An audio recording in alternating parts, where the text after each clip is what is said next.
begin our worship service by lighting the chalice, and inside the program you'll see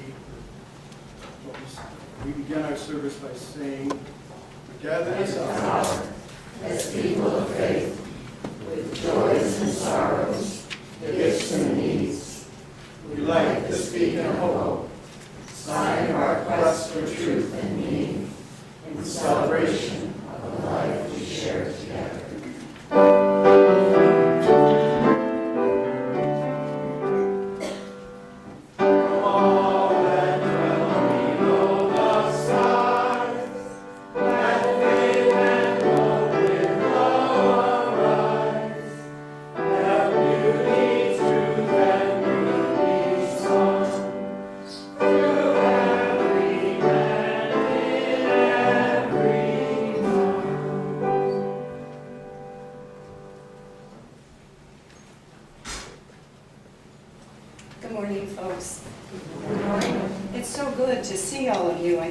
More than a year since I've been here, and it's nice to see such friendly faces.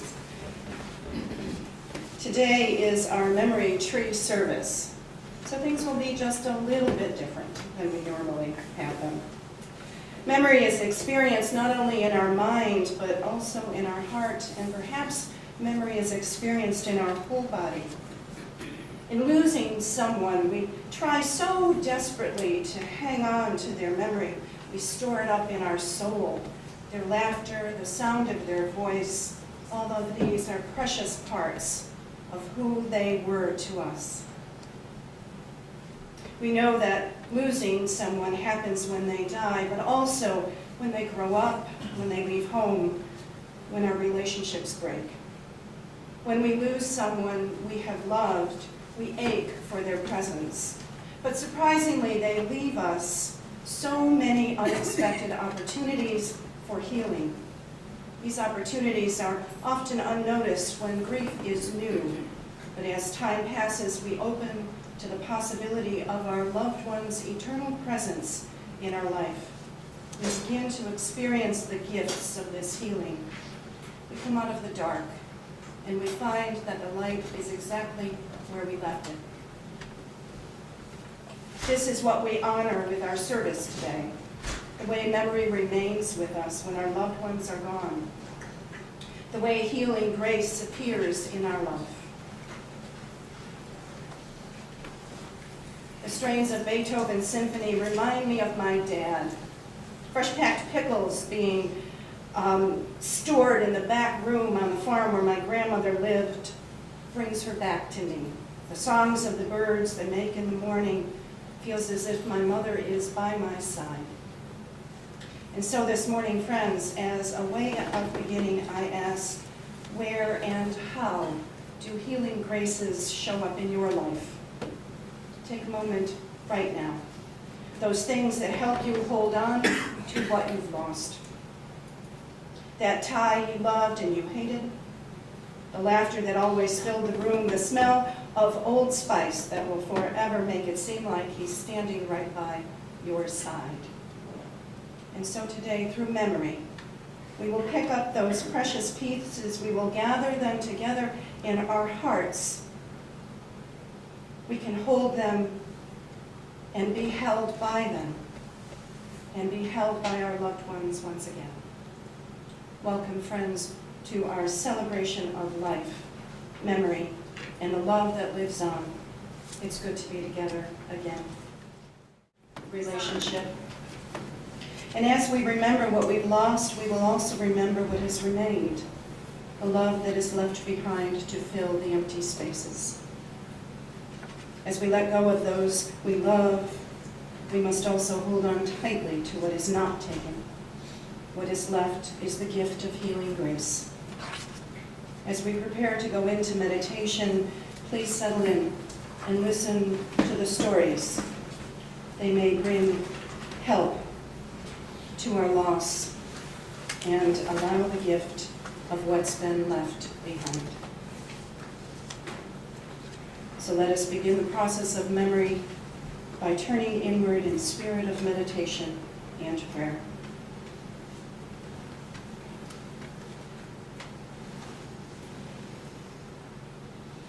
Peter and his dad seldom talked about religion. Mostly, they disagreed on the basics, such as whether there was a God or not.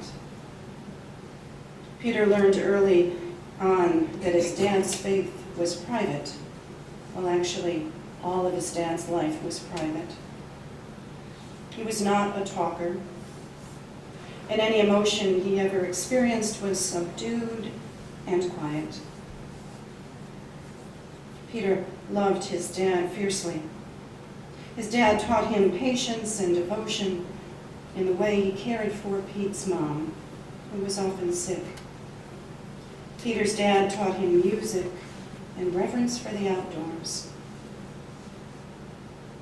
His dad couldn't fix a car or build a shed, but he could track a fox in the wood and find a den of pups, and there he'd sit a safe distance away, watching with his son at his side.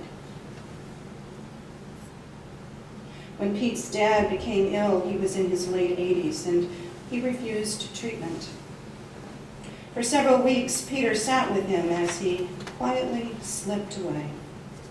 Quietly, like he had done everything else in his life. During this time, Pete found himself often holding his dad's hand, much as he had done as a child. Then one day, after several hours of silence, Pete's dad opened his eyes and said this, "Peter, do you know where the light of the universe came from?" Pete was puzzled by this question and simply said, "No, Dad, where?" "You see, Pete, God took all the love he had inside him and tossed it out into the darkness." He was quiet again for a moment, and then he said, "So you see, son, wherever I am and wherever you are, we are surrounded by love." Pete tells me that he holds on to that memory, to that image, even now, several years later. It was indeed a great gift. When he misses his dad or when life sends a number of struggles his way, he knows deep in his heart he is surrounded by love. And in these moments, his dad comes back in bits of memory. They offer healing by circumstance, by sound, by smell, a moment of silence, or in the reach of his own son's hand. Yes, death is permanent. It steals those things we hold so very tightly, as if our own life depended on it. But once we let go, memory floods in as a healing balm and brings us the rest of the story. The story we continue to tell about how our loved ones' lives live in each of us every day. With the healing balm of memory, enter into the sacred space of shared silence.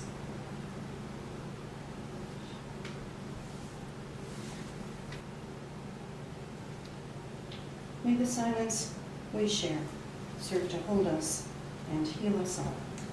Amen. When Sally was a little girl, she thought the entire neighborhood put up Christmas decorations and trees to celebrate her birthday. You see, she was born on December 19th, and her mom always said, "Honey, we have to get the decorations up for your birthday." So it made perfect sense to her small self that as the neighbors decked their homes in light, they were celebrating her birthday for sure. She often told this to her little brother, whose birthday was in March, and no holidays occurred. Sally's mom loved Christmas. She planned and she fussed with her decorations weeks before even Thanksgiving. And then, it somehow happened magically. In her childhood home, Sally and her brother would trudge off to school every day in December, knowing that perhaps they would be today that Christmas would come to their home. They would return home to a wonderland of Christmas magic in their house, a magical land where every nook and cranny cranny was with elves and angels and Santas, a magical land of snow globes, sparkle, and light. And it happened every year without fail. Even when they went off to college or began raising their own, coming home to Christmas was magical. So decades later, in November of 1990, when Sally's mom became gravely ill, and it was clear that she would soon die, Sally did exactly what made sense. With the help of her dad and her brother, she moved her mom's bed into the living room and brought out the magic of Christmas one last time. Together with her friends and her family, she decked the halls. She put up lights and trees, angels and Santas, all in their honored places. And in the soft glow of magic, friends came, and family. And they brought coffee cake and casseroles and picture albums to share. And Sally's mom slowly let go of life in the presence of everyone and everything she loved.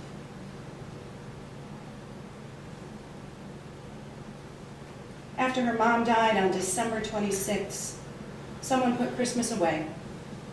Sally didn't know who did it, but in the bustle of calling hours and the funeral, someone tenderly packed it all away. And so the time of mourning began. And with the energy of her young children tugging at her life, Sally only had small moments of sorrow. She missed her mom dearly and found herself reaching for the phone just to talk, and then stopping with a sad realization that this just wasn't possible. As the year turned cold in October and November, a sad darkness came over Sally. Her memories of the year before filled the empty spaces of her day. Then one day, her brother showed up at the front door of her house with a big box. "What's in the box?" she asked. Her brother simply said, "Christmas." Together they unpacked the box and the 3 others he had in his car. They sorted and remembered and cried and laughed and claimed their legacy. Her brother went home, and each of them decked out their houses with lights and angels and Santas. Each went home with bits of their mom in their heart, and then decorated their lives with her love and her special magic. There is no reason this should end. Sally says that even today, 26 years after, when life gets hectic during the holidays or sadness grips her, she brings out the box of light. She gently pulls out the old, tattered memories, and they find honored places in her home. And if she forgets about the magic, if she gets caught in the hustle and the bustle of the season, her husband will gently remind her. "It's time to decorate," he says. And they both know what he means. There is no reason this should come to an end. I love that line in the story. Sally and her brother have grandchildren now, and they too live in the love and glowing generosity that flowed from Sally's mom. Christmas is special, yes, but so is the child named for the great-grandmother she never knew, and the stories that are told again and again and requested again and again. The stories of light, of healing, and enduring love.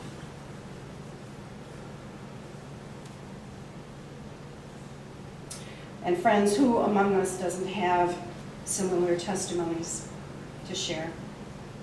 I love how the poet once put it. He said, "We are not bodies made of blood and bones. We are stories made up of all who have gone before and all who will come after." Now, in the past, when we've done a ritual similar to today's, we have taken leaves and we have tied them onto the branches of this tree.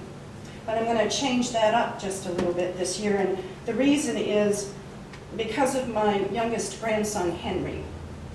He's 2, and he always shows up in sermons.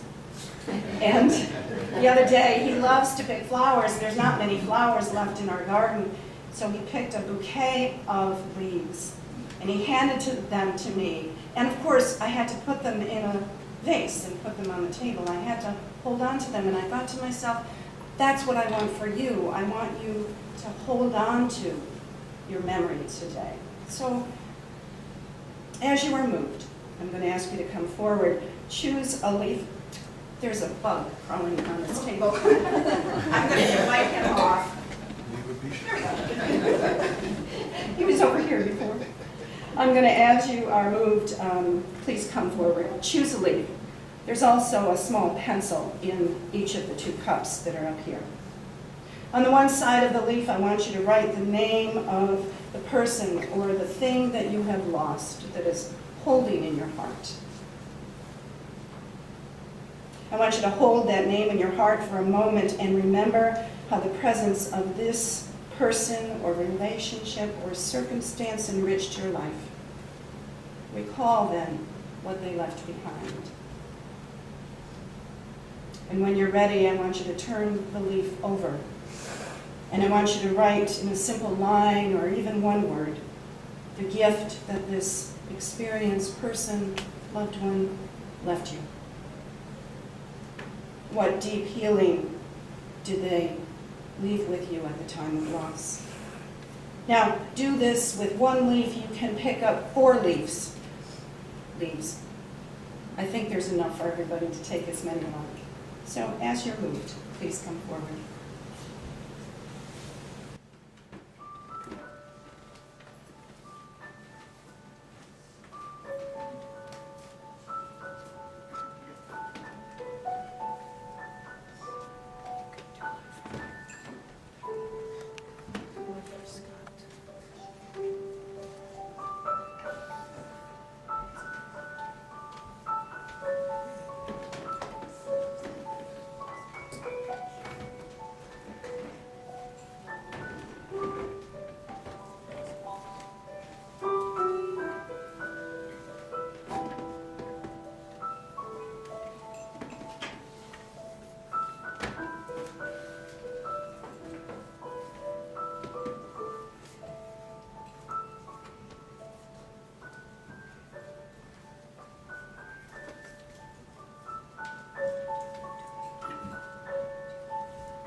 As you have those gifts in your hand,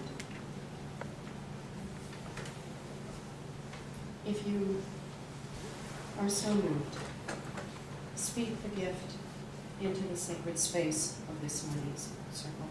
Just one word, or just one phrase.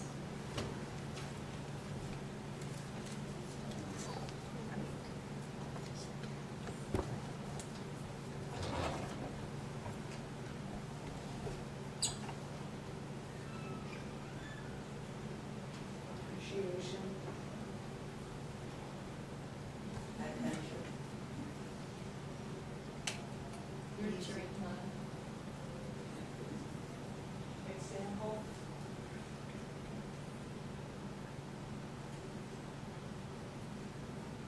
Passion and respect.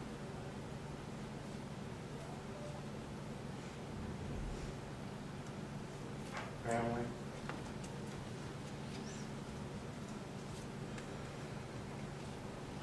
Faith. Prayer.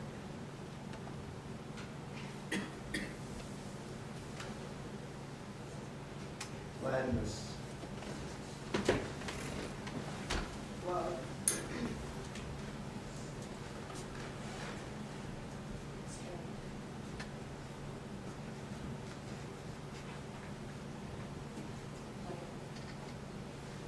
Caring.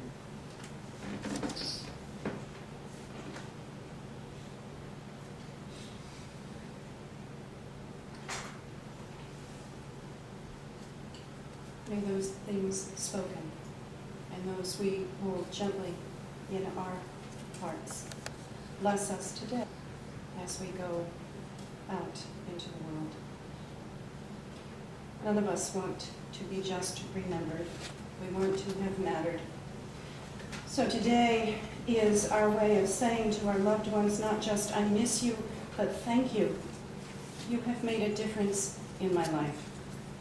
Without you, I would not see kindness as a way of changing the world. Without you, I would not notice that the geese take turns into the wind on their way home. Without you, I would not know how to be a father that can love tenderly or a mother who can say no. You enabled me to love my love handles or my oversized hips. You have made it possible for me to play ball. Your laugh is now my own, your strength I feel inside me every day. This is what I believe. I believe that our loved ones who have died have not stopped giving to this world. I believe they continue loving and living through us. And most importantly, I believe that in giving our loved ones to the world, we get them back again.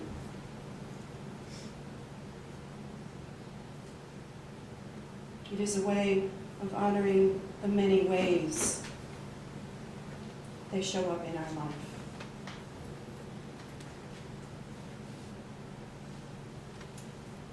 I'd like to close with a blessing.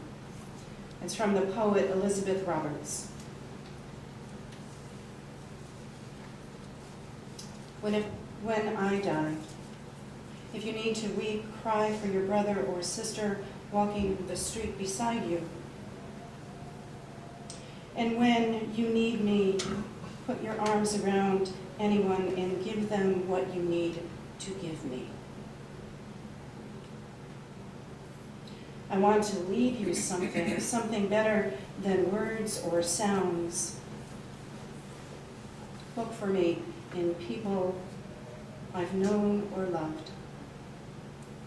And if you cannot give me away, at least let me live in the gentleness and goodness of your eyes and not simply in the frozen memories of your mind.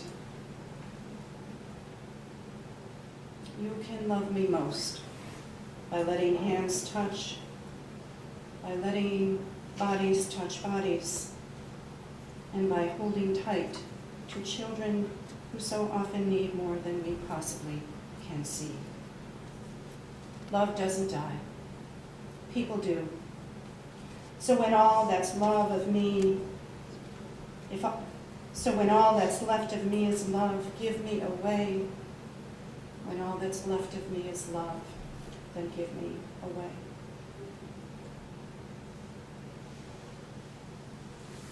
Please join me in our closing hymn. depart in peace. Number 411.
For those who choose, we hold hands as we extinguish the flame. We say these words. We extinguish the flame. The light of truth, the warmth of community, or the fire of commitment. These we carry in our hearts until we are together again.